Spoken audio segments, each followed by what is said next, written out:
नमस्कार, स्वागत है आपका टीवी20 भारत में। मैं हूं आपके साथ शालिनी। आइए बढ़ते हैं आज की बड़ी खबर की ओर।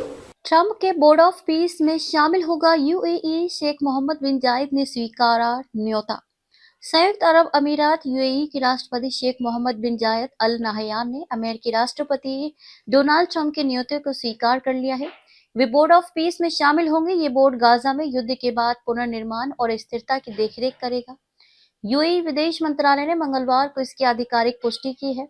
यह कदम ट्रंप की 20 सूत्री शांति योजना का अहम हिस्सा है। इसके तहत गाजा संघर्ष को स्थायी रूप से खत्म करने का लक्ष्य रखती है। ये बोर्ड ट्रंप की अध्यक्षता में बनेगा और शुरुआत में गाजा पर फोकस करेगा, लेकिन इसका दायरा इससे आगे भी जा सकता है।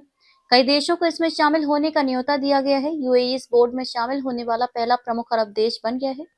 यूएई के विदेश मंत्री अब्दुल्ला बिन जायद ने कहा कि यह फैसला ट्रंप की 20 सूत्री गाजा शांति योजना को पूरी तरह लागू करने की अहमियत को दिखाता है। उन्होंने जोर दिया कि यह योजना फिलिस्तीनी लोगों के वैध अधिकारों को हासिल करने के लिए बेहद जरूरी है।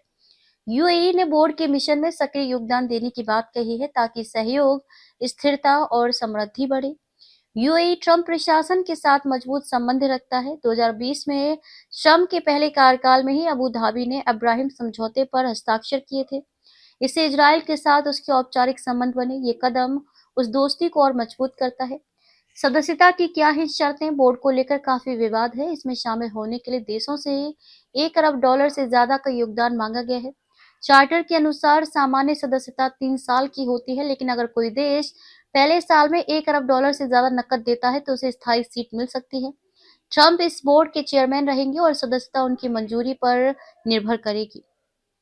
कुछ लोग मानते हैं कि यह बोर्ड संयुक्त राष्ट्र को चुनौती दे सकता है। इसका चार्टर सिर्फ गाजा तक सीमित नहीं दिखता, बल्कि वैश्विक संघर्षों पर भी असर डाल सकता है। कई पश्चिमी देशों ने इस पर सतर्कता जताई है। बोर्ड ऑफ पीस से क्या फायदा होगा? ट्रंप की 20 सूत्री योजना पिछले साल अक्टूबर में शुरू हुई थी।